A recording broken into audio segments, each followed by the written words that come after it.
हमारी संस्कृति, हमारे संस्कार सदा रहें हमारे साथ। सब्सक्राइब करें तिलक। उस द्यूत सभा में द्रौपदी के साथ जो अन्याय हुआ था, भगवान के लिए महाराज, उस घटना का वर्णन करके मेरे मन के दर्पण को वो अश्लील चित्र दिखाने की चेष्टा मत कीजिए, जिसके स्मरण मात्र से ही मेरी आत्मा थर-थर कांपने लगती है। 13 वर्षों तक मेरे 5 पुत्र और पुत्रवधू इस घटना का भार अपने मन पर लिए हुए वनवास और अज्ञातवास भोगते रहेंगे, और 13 वर्षों तक यदि मैं जीवित रही तो अंगारों पर लौटती रहूंगी। इससे तो अच्छा होता कि मैं महाराज पांडु के साथ चिता पर सो गई होती।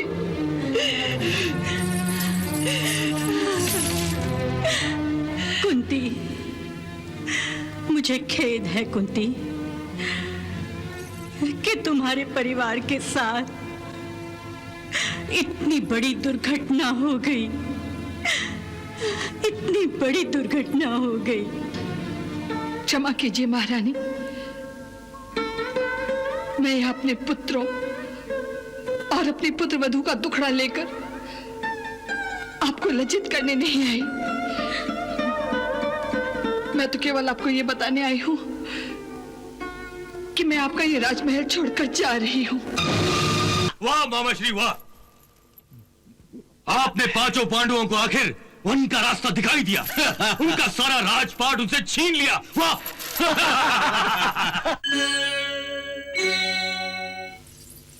महाराज की जय हो। क्या बात है दासी? रानी कुंती आपके कक्ष में आने की आज्ञा चाहती हैं। आज्ञा? उन्हें आज्ञा की क्या आवश्यकता है दासी? जाओ, उन्हें अंदर ले आओ। जो आज्ञा। गांधारी, लगता है कुंती हमसे रुष्ट हो गई है। होना भी चाहिए।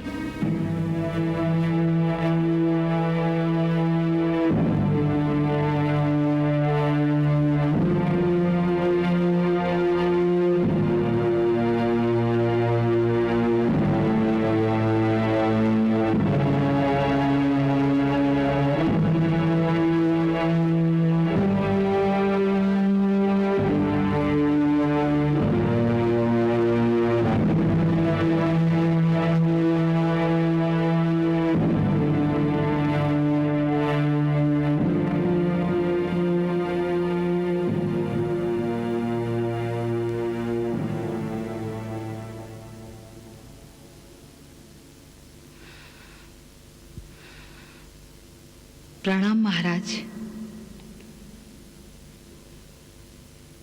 सुखी भव।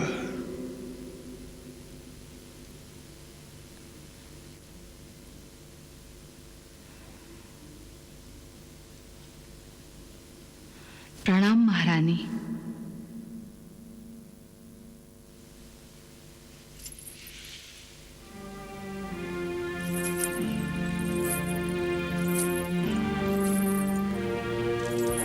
कुंती, आज तुम्हें ये क्या हो गया है? आज पहली बार मेरे कक्ष में आने के लिए तुमने आज्ञा मांगी। क्या अपनी दीदी के कक्ष में आने के लिए तुम्हें आज्ञा की आवश्यकता है? मैं आपको दीदी तो मानती हूँ, किंतु आप महारानी भी हैं। ये बात मैं कैसे भूल सकती हूँ? कुंती, तुम हमसे रुष्ट हो ना? उस द्यूत सभा में द्रौपदी के साथ जो अन्याय हुआ था, भगवान के लिए महाराज, उस घटना का वर्णन करके मेरे मन के दर्पण को वो अश्लील चित्र दिखाने की चेष्टा मत कीजिए, जिसके स्मरण मात्र से ही मेरी आत्मा थर-थर कांपने लगती है।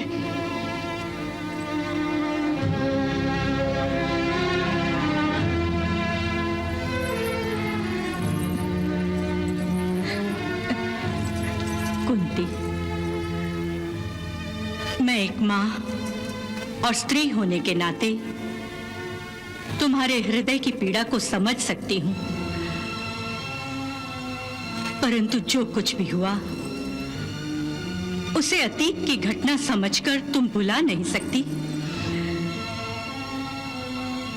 अगर अतीत की उस घटना को, अतीत का घोर अंधेरा अपने अंतर में छुपा लेता तो मैं कदापि इसे भुला भी सकती थी, परंतु इस घटना के परिणाम तो भविष्य तक फैले हुए हैं। 13 वर्षों तक मेरे 5 पुत्र और पुत्रवधू इस घटना का भार अपने मन पर लिए हुए वनवास और अज्ञातवास भोगते रहेंगे, और 13 वर्षों तक यदि मैं जीवित रही तो अंगारों पर लौटती रहूंगी। इससे तो अच्छा होता कि मैं महाराज पांडु के साथ चिता पर सो गई होती।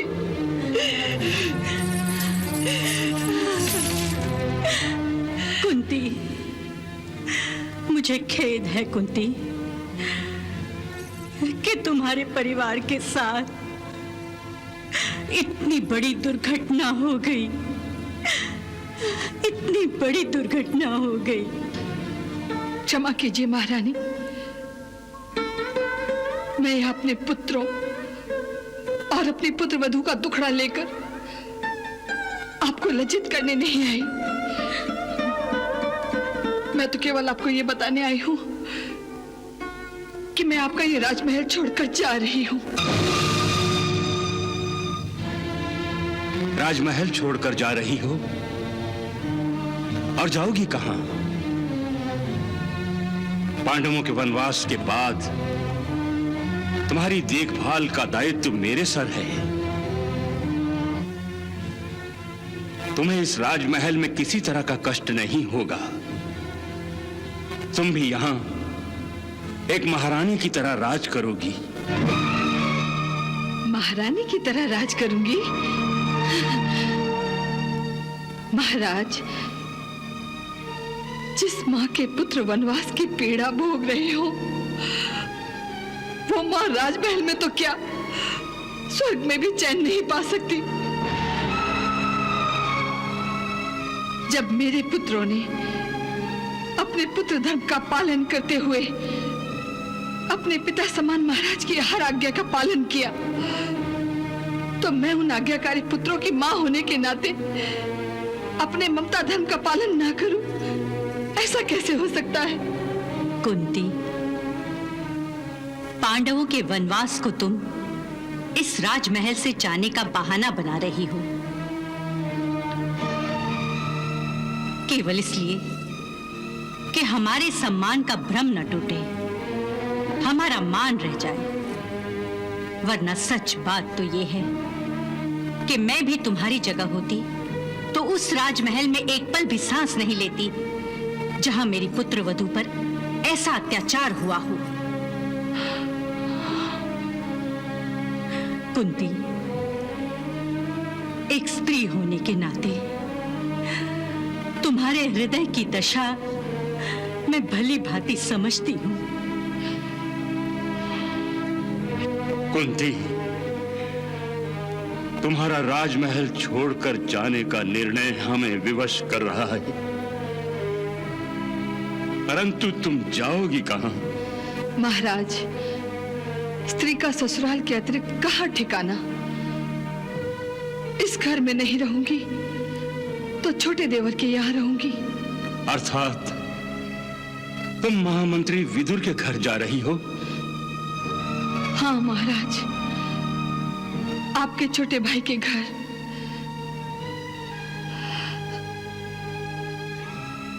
आज्ञा दीजिए महाराज।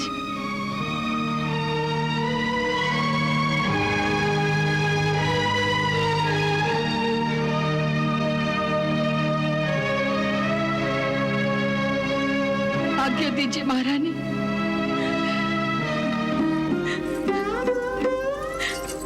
कुंती, मुझे आज तुमसे ईर्ष्या होने लगी है। काश मैं तुम्हारी जगह होती तो धर्म का पालन करने वाले तुम्हारे आज्ञाकारी पुत्रों की मां होने का गौरव मुझे प्राप्त होता। महारानी, वो अभी आप ही के पुत्र हैं। उन्होंने सदैव आप दोनों को अपने माता पिता के समान समझा है, और इस नाते वैसे ही आदर और सम्मान भी दिया है।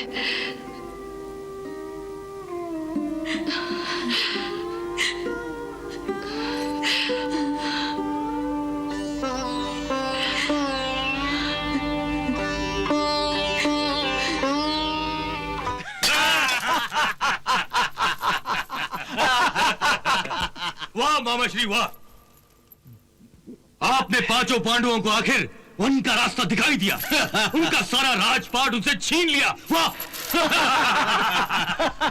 हाँ मामा श्री, पांचाली द्रौपदी को तो निर्वस्त्र नहीं कर सके, परंतु पांडवों को तो आपने नंगा कर ही दिया। मामा श्री, ये सब आपके आज्ञाकारी पासों का चमत्कार है।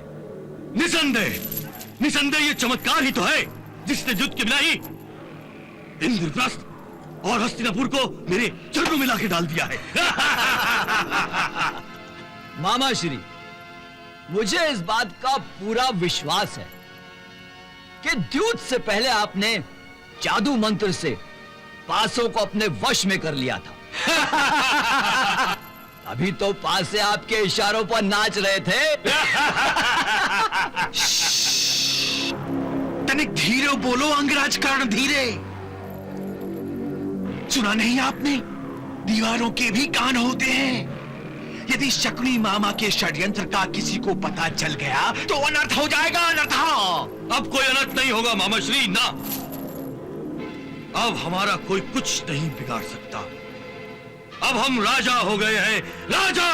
राजा तो बन गए हो, परंतु केवल 13 वर्षों के लिए।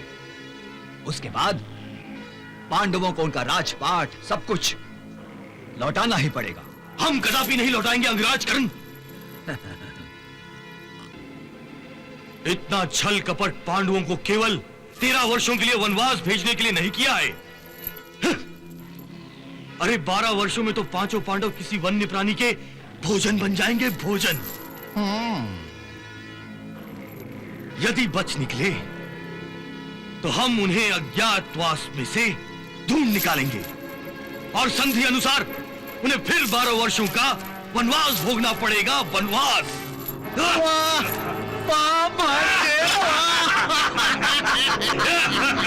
अर्थात हमने पांडवों के भाग्य में आजीवन वनवास लिख दिया है।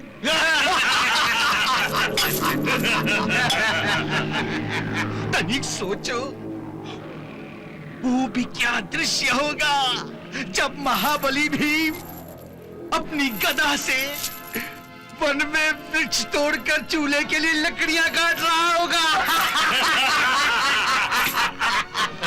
और अर्जुन अपने वाणों से खाने के लिए वृक्ष से फल तोड़ रहा होगा।